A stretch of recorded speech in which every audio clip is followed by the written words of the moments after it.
If Ohio State underperforms yet again this year, then Ryan Day is going to be on the hot seat and it's not going to be looking good. And here's the thing about Ryan Day. He has a great overall record, 56-8. He's never lost to Penn State. He's beaten Notre Dame back-to-back years. He doesn't have those horrible losses against the lesser competition that Urban Meyer had against Iowa in 2017 and Purdue in 2018. Ryan Day also went out and fixed his defense, but he has a big game problem. He's 2-4 in bowl games and 1-3 against Michigan. Now, to be fair, he should be 2-3 against Michigan. They would have killed them in 2020 if it weren't for Michigan canceling that game, but that game didn't happen, so we can't count it. I think people outside of Ohio State don't really like him, but honestly, he represents Ohio State, the brand, and the university very well, and his players like him. They keep coming back wanting to play for him. But what are Ohio State's goals every year? They have 3 goals: beat Michigan, win the Big Ten, and win the national championship. They're 0-9 in the last 3 years. Now, are you going to win the national championship game every year? No. Are you going to win the Big Ten every year? No. And you're not going to beat Michigan every year. But going 0-9 in the last 3 seasons is not acceptable in Columbus. And you look at some of the teams that he had. I mean, he had CJ Stroud, one of the most accurate quarterbacks in their program history, and that's a guy that's going to tear up the NFL. I mean, he did tear up the NFL last year,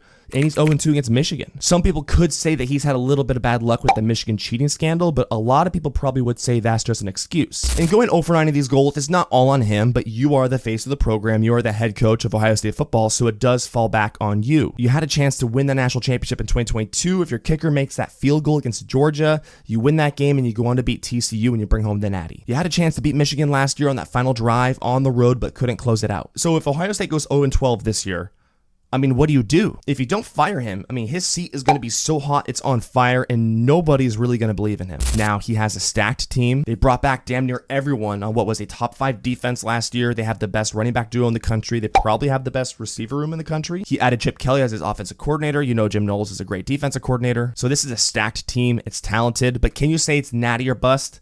No, it's beat Michigan or bust. If you can't do it this year, then when? But Ryan Day understands the pressure. He understands this more than anyone. I think he understands the rivalry more than anyone, especially losing 3 games in a row. As an Ohio State fan, I would say that I still believe in Ryan Day, but this is the year where you gotta start accomplishing some of these goals.